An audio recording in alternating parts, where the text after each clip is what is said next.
Welcome dear rockers, कैसे हैं आप सभी। तो आज हम लेकर आ चुके हैं आप सभी के लिए 2026 की मलयालम लैंग्वेज फिल्म पेनु केस की स्टोरी। तो कहानी की शुरुआत में हम देखते हैं दोस्तों, 5 आदमी एक जीप में बैठकर जा रहे हैं सुबु और बिंदु की शादी में। उधर शादी की तैयारियां हो चुकी होती हैं, दूल्हा दुल्हन स्टेज पे बैठे होते हैं और यहाँ सुबु अपनी गल्फ कंट्री के दोस्तों का बड़ी बेसब्री से इंतजार कर रहा होता है कि वो आएंगे तो मैं शादी का आगे का कार्यक्रम बढ़ाऊंगा। दूल्हे का जिगरी दोस्त जब जीप से उतरते हुए 5 आदमियों को देखता है तो उसको लगता है कि सुबु के गल्फ कंट्री के यही दोस्त हैं जो उसको बधाई देने के लिए आ चुके हैं शादी में। पर वो लोग क्या दोस्तों, आते ही मारपीट कर देते हैं और इस शादी को यहीं पे रोकने को कह देते हैं। तब मामला पहुंच जाता है सीधे पुलिस स्टेशन, जहां लगी माहौल चल रहा होता है। एक मिनी नाम की लेडी कांस्टेबल पुलिस स्टेशन के बाहर ऑर्गेनिक सब्जियां उगा रही होती है और दूसरी एमबी नाम की कांस्टेबल टीवी पे मलयालम नाम का एक सीरियल देख रही होती है। सीआई मोहन एक यूट्यूबर का केस हैंडल कर रहा होता है जिन्होंने एक छोटे से रेस्टोरेंट में ये कहकर खाना खा लिया कि हम आपके खाने का रिव्यू डालेंगे यूट्यूब पर, और उन्होंने फिर बाद में बहुत ही खराब रिव्यू दे दिया, जिससे रेस्टोरेंट वाले का दिमाग खराब हो गया कि बताओ फ्री में खाना भी खा गया और उल्टा रिव्यू दे दिया, कुछ मजा भी नहीं आया, मतलब कुछ फायदा नहीं हुआ, खाने की बुराई अलग कर दी। खैर दोस्तों, किसी तरह सीआई मोहन यूट्यूब से वो वीडियो डिलीट करवा देता है और दोनों पार्टी को समझाता है कि आराम से रहो, सेटल हो जाओ। इसके बाद वो सुबु वाले केस पे आ जाता है। वहाँ वो पूछताछ करता है कि क्यों जी, आपने शुभु की शुभ विवाह में अड़चन क्यों डाल दी। तो वो लोग कहते हैं कि दरअसल ये मेरी बीवी से शादी कर रहा है। अब इंस्पेक्टर पूछता है कि किसकी बीवी से, तो पांचों कहते हैं कि मेरी बीवी से। इंस्पेक्टर चौंक जाता है कि ये कौन सी मुसीबत, बिंदु तुम सबकी वाइफ कैसे हो सकती हो। तो वो लोग कहते हैं कि ये बिंदु नहीं प्रिया है। कोई उसे प्रिया कह रहा होता है दोस्तों, तो कोई जैनी, तो कोई कुछ और नाम। तो आगे चलकर ये समझ में आ जाता है कि बिंदु ने अलग अलग टाइम पे अलग अलग आइडेंटिटी बनाकर कई सारे आदमियों से शादी की है और फिर इनके दिए हुए पैसे लेकर वो फरार हो जाती थी। वहीं सुबु रिक्वेस्ट करता है कि सर जो करना है जल्दी करिए ताकि मेरी शादी शुभ मुहूर्त में हो सके। पर अब इंस्पेक्टर कहता है कि पहले मुझे आराम से मामले को समझने तो दो। तब वो थॉमस नाम के अधेड़ उम्र के आदमी से पूछता है कि बताइए आपको क्या लगता है, क्या कहना है आपका। तो थॉमस कहता है कि सर उस लड़की ने मेरी बहुत ही बेइज्जती करवाई है, उसने मेरा पॉलिटिकल करियर बर्बाद करा दिया। दरअसल सुजैन पहली बार मुझसे मिलने मेरे ऑफिस में आई थी, बिल्कुल सिंपल सी लड़की बनकर, और उसी टाइम मैंने उसे शादी के लिए प्रपोज कर दिया था। जिसपे शुभू कहता है कि ऐसा नहीं हो सकता, वो मेरी बिंदु है, तुम ऐसे क्यों उसके लिए फालतू चीजें बोल रहे हो। हम दोनों तो पहली बार कोजी खोड़े बीच में मिले थे, उसने तो इससे बाहर की दुनिया देखी भी नहीं, बहुत ही मासूम सी लड़की है वो। तो थॉमस कहता है कि मासूम नहीं, चालाक लोमड़ी है, चालाक लोमड़ी। 1 साल लगे मुझे उसको ढूंढने में। उसने सोचा जैसे उसने बाकियों को उल्लू बनाया वैसे मुझे भी उल्लू बना देगी। नहीं नहीं, मैं हार मानने वालों में से नहीं हूँ। मैंने पहले पुलिस कंप्लेंट की अपने नजदीकी पुलिस स्टेशन में, और जब वो लोग उसको पकड़ नहीं पाए तो फिर मैंने मामले को अपने हाथों में ले लिया और उन आदमियों तक पहुंचा मैं पहले जिन्हें सुजैन ने अपने जाल में फंसा लिया था पहले। तो फिर हमने एक बढ़िया सा अपना व्हाट्सएप ग्रुप बनाया जिसमें हम बातें क्या करते थे, कैसे करना है, और हमने न जाने कितने ही लोगों की शादी में जाकर ऐसे इस तरह इसको ढूंढा और तब जाकर वो तुम्हारी शादी में मिली। पर सुबह तो हकीकत मानने को तैयार ही नहीं होता। उसको ये सब चाल लगती है कि ये पता नहीं कैसे आदमी है, क्योंकि वो अपनी प्यारी बिंदु के प्यार में पागल था दोस्तों, और उसके खिलाफ कुछ भी सुनने को तैयार नहीं होता। अब इंस्पेक्टर पूछता है कि वैसे आप दोनों ही उस लड़की से किसके थ्रू मिले थे, ये बताइए। तब वो कहते हैं कि हम ऑनलाइन मैट्रिमोनियल साइट पे कनेक्ट हुए थे, हमें किसी आदमी ने नहीं मिलवाया था। तो इंस्पेक्टर उस लड़की को अपने ऑफिस में बुलाता है और कहता है कि देखो तुम मामले की गंभीरता को समझ रही हो ना, है ना, तुम पे धोखेबाजी का इल्जाम है, कोई मजाक नहीं है ये। तो थॉमस उसको देखते भड़क जाता है और कहता है कि ये लड़की इतनी चालाक है सर कि इसने शादी में कहा कि मैं कैमरा शाई पर्सन हूँ, यानी मुझे फोटो क्लिक करवाने में शर्म आती है, इसीलिए शादी में कोई भी मेरी फोटो नहीं क्लिक करेगा, इसने पहले बोल दिया था। और ये भी कहा था कि प्रोफेशनल फोटोग्राफर हायर करने की भी जरूरत नहीं है, बस हमारे साथ 1-2 फोटो फोन में ले लेंगे, ऐसा कहा इसने। मगर भागते वक्त मेरा फोन भी लेकर भाग गई। मेरी एक आंटी ने चुपके से इसकी एक फोटो क्लिक कर रखी थी, हालांकि उसमें इसका सिर्फ आधा चेहरा ही दिख रहा है सर, दिक्कत तो यही है। अब इंस्पेक्टर उस लड़की से कहता है तुम्हें अगर कुछ कहना है तो अभी कह दो, वरना बहुत दूर तक जाएगी बात। पर वो लड़की मुंह से एक शब्द नहीं निकालती और दिखने में इतनी प्यारी और मासूम लगती है कि भाई कोई भी धोखा खा जाए। अब इंस्पेक्टर ने अपने जूनियर से कहा था कि थॉमस ने जिस पुलिस स्टेशन में पहले कंप्लेंट करवाई थी वहाँ कॉल करके पता करो। तो अब वो बताता है कि सर वहाँ के इंस्पेक्टर तो छुट्टी पे गए हुए हैं, इसीलिए केस की डिटेल्स तो अभी नहीं मिल पाएगी, मगर हाँ थॉमस ने धोखेबाजी का केस जरूर दर्ज किया था, इसलिए दोस्तों उस लड़की को रिमांड पे लिया जाता है। न्यूज वाले भी रिपोर्ट छाप देते हैं कि आज कुडियानमाला में एक ऐसा केस दर्ज हुआ जो आज से पहले कभी नहीं हुआ। एक औरत अकेले ही पूरे केरला में कई सारे वेडिंग फ्रॉड्स कर चुकी है, पर आज पुलिस ने उसको दर दबोच लिया और उसे कोर्ट के सामने पेश किया जा रहा है। कोर्ट उसको 7 दिन के लिए पुलिस कस्टडी में रखकर मामले की अच्छे से जांच पड़ताल करेगा। फिर दोस्तों अगले दिन की बात है, सुबह पुलिस स्टेशन आकर अपनी प्यारी बिंदु के पहनने के लिए कुछ कपड़े लेडीज कांस्टेबल को देता है और कहता है कि देखिए बहुत ही भोली है वो, प्लीज उसका ख्याल रखना। और इसके बाद जब इंस्पेक्टर आता है ना पुलिस स्टेशन में, तो देखता है कि एक न्यू ऑफिसर हेडफोन लगाकर मोबाइल चलाने में बड़ा बिजी है, वो उसे घूरता भी है। और तब आसपास के बाकी पुलिस वाले उस न्यू ज्वाइनी से कहते हैं कि सर आ गए, उठ जा। तब वो उठता है और खुद को इंट्रोड्यूस करता है कि सर मैं एसआई की ट्रेनिंग के लिए यहाँ पे आया हुआ हूँ, आपकी एसपी सुषमा मैडम मेरी अपनी आंटी लगती है। तो इंस्पेक्टर बहुत ही सख्ती से कहता है, ये आंटी ये रिश्ते बनाने के लिए नहीं है ये जगह, ये घर पे रखो, यहाँ पे जो काम है वो करना पड़ता है, और जाकर जीडी से मिलो, वो तुम्हारा काम तुम्हें समझा देगा। और तब वो ऐसा है इंस्पेक्टर को सैल्यूट करता है, वरना चीजें काफी कैजुअली ले रहा था वो। अब उस दिन पुलिस स्टेशन में 2 पॉलिटिकल लोग आते हैं दोस्तों, जो इंस्पेक्टर के असिस्टेंट से कहते हैं कि हमारे एरिया में फाइनेंस मिनिस्टर आने वाले हैं, इसीलिए हमें पुलिस प्रोटेक्शन चाहिए, वरना आप तो जानते ही हैं उस बदमाश जीवन को कि वो कितनी मुश्किलें खड़ी कर सकता है। वो अब डिस्ट्रिक्ट पंचायत का प्रेसिडेंट बन चुका है। आपको याद ही होगा पास्ट में कैसे उसने आपके इंस्पेक्टर के ऊपर अपनी पार्टी की एक महिला को धोखा देने का आरोप लगाया था, है ना? उसने महिला कार्यकर्ता के साथ छेड़छाड़ की ऐसा इल्जाम लगाया था। अब देखो वो कोई दूसरा पंगा ना करे, इसीलिए हमें अच्छी खासी प्रोटेक्शन चाहिए। इसके बाद दोस्तों हम देखते हैं कि इंस्पेक्टर मिनी से कहकर उस लड़की का बैग चेक करवाता है, जिसमें एक फोन मिलता है, पर उस फोन में सिर्फ सुबह के ही कॉल एंड मैसेजेस होते हैं। साथ ही उस लड़की की पासपोर्ट साइज फोटो होती है, जिसपे लिखा होता है रोहिणी 30। साथ ही एक और आदमी की फोटो होती है जो शायद उसका नेक्स्ट टारगेट होगा। इंस्पेक्टर कहता है कि मालापुरम वाली साइड में तुम वेन्यू से घर पहुंचने से पहले ही भाग गई थी। थॉमस से शादी करने के तुरंत बाद तुम पीएससी एग्जाम देने के बहाने से भाग गई। पठानपुरम वाली साइड में तुम रूम में गई साड़ी चेंज करने के बहाने से और फिर कभी वापस नहीं लौटी। त्रिवमपेडी में तुम दूल्हे के घर में मुंह मीठा करने के बाद ही भाग गई बाथरूम का बहाना करके। अंबूरी की शादी में तुम खाना खाने के बाद गुम हो गई। देखो लड़की, हमारे पास तुम्हारे ये सारे कारनामों की डिटेल्स है, इसलिए अब सच्चाई उगलना शुरू कर दो। मगर इतना कुछ सुनने के बाद भी दोस्तों वो ऐसे बिहेव करती जैसे उसके मुंह में गोंद लगा हो। इंस्पेक्टर तो चिढ़ जाता है और मिनी से कहता है कि तुम अब एक काम करो, अपनी तरह से पूछताछ करो, तभी आएगी ये ठिकाने। तभी एमबी आ जाती है और कहती है मेरी माँ की तबीयत खराब है सर, इसलिए मुझे हॉस्पिटल जाना पड़ रहा है अर्जेंटली। मैं कुछ दिनों तक ड्यूटी पे नहीं आ पाऊंगी, इसलिए मिनी तुम अकेले ही संभाल लेना। इसके बाद तो मिनी इस लड़की को पानी पीने को देती है और बहुत ही प्यार से पूछती कि तुम्हारा असल नाम क्या है। तब वो कहती है कि सीमा। आप लोगों को सच्चाई जाननी है ना मैडम? तो हाँ, मैं बहुत ही बुरी हूँ, मैंने उन आदमियों को धोखा दिया है। और फिर वो सिसक सिसक कर रोने भी लग जाती है कि मुझे सजा दीजिए मैडम, सजा दीजिए मुझे, कम से कम मैं इस दलदल से आजाद तो हो जाऊंगी, मैं किसी और की जिंदगी तो खराब नहीं करूंगी। और इस तरह कहकर दोस्तों वो जोर जोर से रोने लग जाती है और कुछ नहीं कह पाती आगे। तब मिनी जाती है इंस्पेक्टर के पास और इंस्पेक्टर से कहती कि सर, लड़की कहना तो बहुत कुछ चाहती है मगर कह नहीं पा रही है, ऐसा लग रहा है जैसे वो किसी से डरी हुई है। फिर लंच टाइम पे सुबह अपनी होने वाली वाइफ के लिए खाना लेकर आया होता है, मगर किसी भी मुजरिम को बाहर का खाना अलाउ नहीं है, इसलिए इंस्पेक्टर तो मना कर देता है, पर वो काफी जिद करने लग जाता है। तो इंस्पेक्टर थोड़ा दया दिखा के परमिशन दे देता है। लंच के बाद दोस्तों फिर से सीमा से पूछताछ की जाती है। उसके बैग से जो बीएड वाले आदमी की फोटो निकली थी ना, उसके बारे में पूछा जाता है। तब वो बता देती है कि ये डेविड है। इंस्पेक्टर कहता है कि देखो लड़की, तुम्हें बचाने के लिए आसमान से फरिश्ते नहीं आएंगे, अब तुम्हें अपनी गवाही खुद ही देनी होगी। और तब सीमा बताती है कि मैं अपने पेरेंट्स के साथ सूलिया नाम के एक छोटे से गांव में रहा करती थी। कुछ साल पहले वहाँ बहुत ही खतरनाक बारिश हुई और बारिश की वजह से लैंडस्लाइड भी।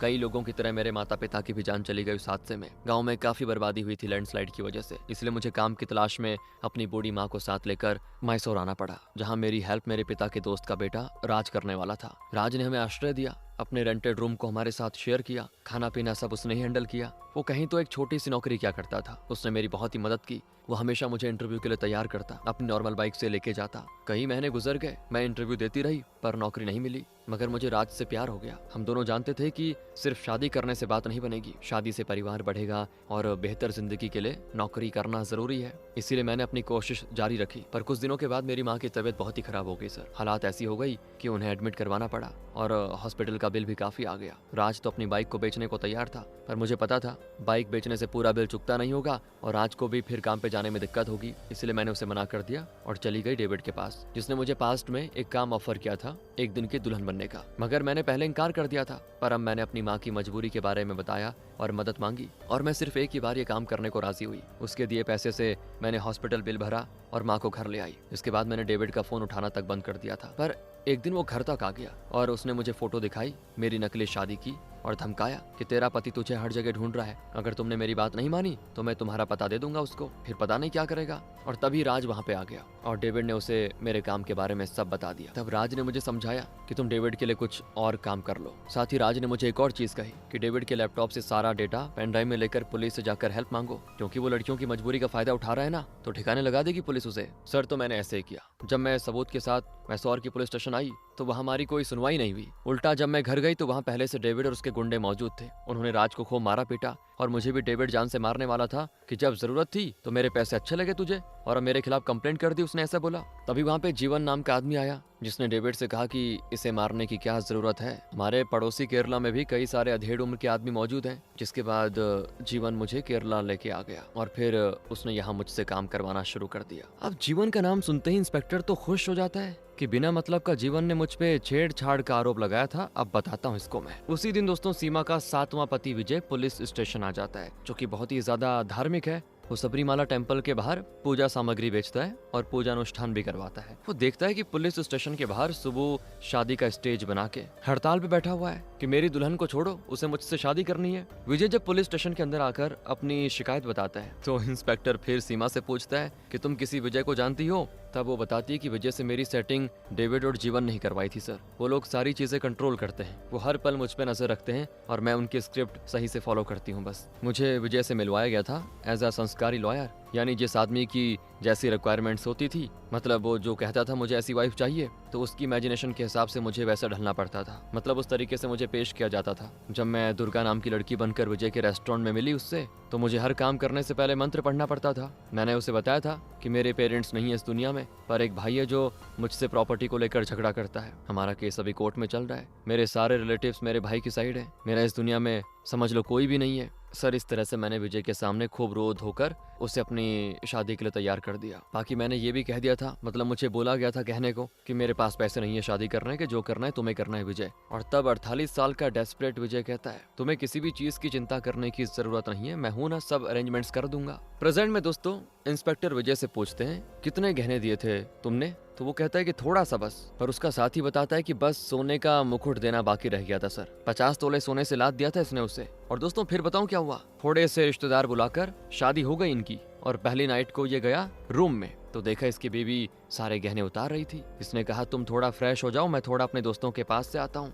हाँ पर सोना मत। और उसके बाद जब ये 10-15 मिनट के बाद रूम पे गया तो अपनी बीवी को ढूंढ ही नहीं पाया और ना ही उसके गहने मिले। तो इस तरह से दोस्तों ये कांड हुआ था। पर जब उसने न्यूज में देखा ना मैडम के कारनामों के बारे में, तो वो यहाँ दौड़ा दौड़ा चला आया। अब इंस्पेक्टर विजय को डेविड की फोटो दिखाते हुए पूछता है इसे कहीं देखा है, तो विजय कहता है हाँ सर, जब मैं कोर्ट में गया था दुर्गा से मिलने के लिए तो उस दिन ये आदमी को मैंने देखा था दूर से, ये दुर्गा से बहस कर रहा था। और जब मैंने दुर्गा से पूछा तो उसने कह दिया ये मेरा क्लाइंट था, किसी केस के सिलसिले में थोड़ी बहसबाजी हो गई बस। इसके बाद दोस्तों इंस्पेक्टर की नजर पड़ती है ट्रेनिंग में आए हुए एसआई पे, जो अपनी आंटी से इस पुलिस स्टेशन की शिकायत कर रहा होता है। और फिर अगले ही दिन इंस्पेक्टर को आंटी का बुलावा आ जाता है, यानी एसपी मैडम का। वो इंस्पेक्टर से सीमा के केस की डिटेल्स मांगती है और फिर कहती है कि उसके वो आंसू के पीछे अपना टाइम वेस्ट मत करो तुम, वो लड़की बहुत ही चालबाज है, ये सारे केस मेरे भतीजे को सौंप दो और तुम ध्यान दो मिनिस्टर के इवेंट पे। इसके बाद जैसे इंस्पेक्टर बाहर आता है तो जीवन को देखता है, जो कि इंस्पेक्टर के निकलते ही मैडम के ऑफिस में घुस जाता है, वो भी हंसते हुए जाता है दोस्तों, जिससे इंस्पेक्टर का शक गहरा हो जाता है कि पक्का जीवन ही मेरी ड्यूटी चेंज करवाना चाहता है ताकि मैं उसका पर्दाफाश ना कर पाऊं। इसके बाद इंस्पेक्टर अपनी गर्लफ्रेंड से मिलने जाता है, जो कि अभी तक उससे नाराज है। नाराज इसीलिए क्योंकि इंस्पेक्टर पे झूठा इल्जाम लगा था और उस झूठे इल्जाम की वजह से बेचारी के घर वाले अब शादी के लिए मान नहीं रहे हैं, जिसकी वजह से इंस्पेक्टर देर रात तक शराब पीता है खूब सारी। और अगले दिन फिर उसे कॉल आ जाता है एसपी मैडम का कि क्या तुमने वो केस मेरे भतीजे को सौंपा या नहीं। तो आगे इंस्पेक्टर को खबर मिलती है कि थालासेरी जनरल हॉस्पिटल में एक तमिल लड़के की लाश मिली थी 4 दिन पहले। आगे असिस्टेंट कहती है कि पुलिस स्टेशन में वेडिंग फ्रॉड केस की वजह से हलचल बहुत थी, तो ये बात बताना भूल गया। आज जब क्रॉस चेक किया तो पता चला कि लाश राज मारन नाम के लड़के की थी। सीमा ने राज के बारे में बता दिया था दोस्तों पहले ही। अब इसके बाद जब सीमा को बताया जाता है कि राज के साथ ये हादसा हो गया तो वो बहुत रोती है और कहती है कि उन लोगों ने मार डाला उसे, मेरी वजह से बेचारे की जान चली गई। मैं यहाँ पुलिस स्टेशन में हूँ, मेरी माँ का कोई अता पता नहीं है, पता नहीं वो लोग उनके साथ क्या करेंगे अब, क्योंकि वो सभी तो बाहर आजाद घूम रहे हैं। सर मुझे कुछ बताना है आपको, मुझे पता है मैं जिस पोजीशन में हूँ मुझ पे यकीन कर पाना अभी मुश्किल है, पर सर यकीन मानिए अगर मेरी कोई मदद कर सकता है तो वो सिर्फ आप है। अगर उन लोगों तक ये बात चली जाए ना कि उनके अगेंस्ट मेरे पास सबूत है पेन ड्राइव में, तो वो मुझे खत्म करने की कोशिश जरूर करेंगे। इसी दिन दोस्तों एसआई को एसपी मैडम का ऑर्डर आ जाता है सीमा के केस को अपने अंडर लेने के लिए। अब अगले दिन दोस्तों मिनिस्टर का इवेंट होता है, इसीलिए इंस्पेक्टर को उस इवेंट में जाना पड़ जाता है। और इधर मिनी और एक जूनियर ऑफिसर सीमा को लेकर जाते हैं हॉस्पिटल राज की लाश की पहचान करने के लिए। वहाँ सीमा वॉशरूम जाने के बहाने से फरार हो जाती है। ये बात सभी ओर फैल जाती है, पर आगे हमें पता चलता है कि ये तो इंस्पेक्टर का प्लान था ताकि सीमा के दुश्मन उसे मारने के लिए आए और वो फिर रंगे हाथों पकड़ ले सभी को। इंस्पेक्टर इवेंट से किसी तरह चुपचाप खिसक जाता है और सीमा के साथ मिलकर जाता है बस स्टैंड के लगेज सेंटर पे, जहाँ सीमा ने एक बैग रखा होता है, उसमें पेन ड्राइव भी होती है। जो वो इंस्पेक्टर को निकाल के देती है और फिर पब्लिकली बस के वेटिंग एरिया में बैठ जाती है। इंस्पेक्टर अपने कुछ आदमियों के साथ उस पर नजर रखता है, मतलब जैसे कोई सीमा को नुकसान पहुंचाने के लिए आएगा तो ये लोग उसको दबोच लेंगे। उसी वक्त उसे पुलिस स्टेशन से बार बार कॉल आने लग जाता है, पर इंस्पेक्टर अभी कॉल उठाना जरूरी नहीं समझता। वो चुपचाप बास की तरह नजर गड़ाए होता है और तभी एक आदमी सीमा की ओर बढ़ता है दोस्तों। उसने कैप लगाया होता है। सीमा हल्का सा इशारा करती है और इंस्पेक्टर तुरंत अपने साथियों के साथ दर्द दबोच लेता है उसको, लेकिन तब तक में सीमा हो जाती है गायब दोस्तों। और जिस आदमी को इंस्पेक्टर ने पकड़ा होता है वो भी एक नॉर्मल आदमी निकलता है, जिसके बाद तो इंस्पेक्टर का गुस्सा सातवें आसमान पे चढ़ जाता है। वो कॉल करके अपने असिस्टेंट से कहता है कि जीवन अभी भी इवेंट में है ना, उसे अरेस्ट कर लो। इसके बाद इंस्पेक्टर पुलिस स्टेशन आते ही जीवन को बुरी तरह से मारने पीटने लग जाता है। जीवन को कुछ समझ में नहीं आता क्या हो रहा है। इंस्पेक्टर अपने असिस्टेंट को पेन ड्राइव देता है प्ले करने के लिए, मगर सरप्राइजिंगली उसमें से सिर्फ भक्ति गीत बजते हैं। उसमें जीवन या डेविड के खिलाफ कोई सबूत नहीं होता, जिससे इंस्पेक्टर हैरान कि आखिर मेरे साथ ये हुआ क्या। और तब पुलिस स्टेशन में मौजूद पुलिस वालों से पता चलता है कि थॉमस ने कहा था ना उसने पुलिस कंप्लेंट किया था, तो वहाँ के इंस्पेक्टर का आज कॉल आया था और उन्होंने बताया था कि उन्होंने सीमा को पकड़ लिया था, मगर सीमा उन्हें बुद्धू बनाकर भाग गई थी उस समय। बहुत ही चालाक लोमड़ी है वो। तो एमबी कहती कि सर मैं आज ही छुट्टी से वापस लौटी हूँ और मैंने सीमा का बयान पढ़ा। ये तो पूरा उस दिन के महा एपिसोड से मैच कर रहा है जिस दिन सीमा को अरेस्ट करके लाया गया था पुलिस स्टेशन। उस दिन मैं मलयालम सीरियल देख रही थी तो उसी में दिखाया गया था कि लड़की अपना गांव छोड़कर शहर आती है बूढ़ी माँ के साथ, और यहाँ उसका साथ दिया था उसके पिता के दोस्त के बेटे ने, तो वो उससे प्यार करने लगी थी। पर एक दिन उसकी माँ की बहुत तबीयत खराब हो गई थी तो उसे गुंडे से पैसे लेने पड़े, तो वो गुंडा फिर आगे चलकर लड़की को बहुत ही परेशान करता है। जिस दिन सीमा अरेस्ट हुई थी उस दिन तो उसने कोई बयान नहीं दिया था। उस दिन वो बिल्कुल चुप बैठी हुई थी। वो अपने दिमाग में यही सब प्लानिंग कर रही थी कि चकमा कैसे दिया जाए। और मैं जब अगले दिन छुट्टी में चली गई थी तब उसे लगा कि इस सीरियल को तो गौर से सिर्फ मैं ही देखती हूँ, इसलिए उसने वही वाली बातें बताई जो सीरियल में हुई और सभी को बेवकूफ बना दिया। फिर एक पुलिस ऑफिसर कहता है कि सर जिस दिन हम पार्टी वर्कर से आपके और जीवन की दुश्मनी के बारे में बात कर रहे थे उस दिन भी सीमा यही थी। उसने पक्का हमारी बातों को गौर किया होगा और अपनी स्टोरी में ऐसे स्पार्ट को डाल दिया कि आप जीवन के पीछे पड़ गए। और फिर हमारा ध्यान सीमा पे से हट गया और उसने जो राज को अपनी स्टोरी में शामिल किया वो न्यूज़पेपर से किया। न्यूज़पेपर में उस दिन राज मारन नाम के एक आदमी की मौत की खबर छपी थी जिसने फांसी लगाकर अपनी जान ले ली थी और उसके किसी फैमिली मेंबर्स का भी पता नहीं चल पा रहा था। जीवन जैसे एक पॉलिटिकल बैकग्राउंड के आदमी को मार पीट कर अरेस्ट करने और रियल क्रिमिनल को सजा ना दिलवाने की वजह से इंस्पेक्टर को सस्पेंड कर दिया जाता है दोस्तों। कुछ महीने के बाद इंस्पेक्टर उस डेविड का पता लगाने में कामयाब हो जाता है। तो वो जब डेविड से मिलता है तब पता चलता है कि डेविड कोई गुंडा नहीं बल्कि सीमा का एक विक्टिम था जिसने धोखा मिलने के बाद मोह माया छोड़ दी थी और अपने आप को क्रिश्चियनिटी को सौंप दिया था। विजय ने जिस दिन कोर्ट के बाहर डेविड को सीमा से झगड़ते हुए देखा था ना, वो बात बिल्कुल सच थी, क्योंकि शादी के बाद गायब होने के बाद डेविड को वो उस दिन कोर्ट में मिली थी तो वहाँ डेविड ने अपने मन की भड़ास निकाली थी। उस वक्त भी सीमा ने उससे वादा किया था कि मेरी कुछ मजबूरी थी और उसने कहा कि अभी तुम यहाँ से जाओ, मैं खुद तुमसे मिलने के लिए आऊंगी, मगर फिर उसका कोई अता पता नहीं चला। इसके बाद दोस्तों सीन 1 साल के बाद होता है शिफ्ट। इंस्पेक्टर अभी भी सीमा के पीछे पड़ा होता है। एक मंदिर में जहाँ बहुत ही भीड़ होती है वहाँ इंस्पेक्टर को सीमा दिख जाती है एक दूसरे आदमी से ब्याह रचते हुए, और वो जैसे ही इंस्पेक्टर को देखती है घबरा कर 9-2-11 होने की फिराक में होती है और यहीं पे ये कहानी खत्म हो जाती है। थोड़ा दिमाग खराब करने वाली थी लेकिन ऐसी थी दोस्तों। मिलते हैं आपसे अगली वीडियो में, ध्यान रखिए अपना। Thanks for watching.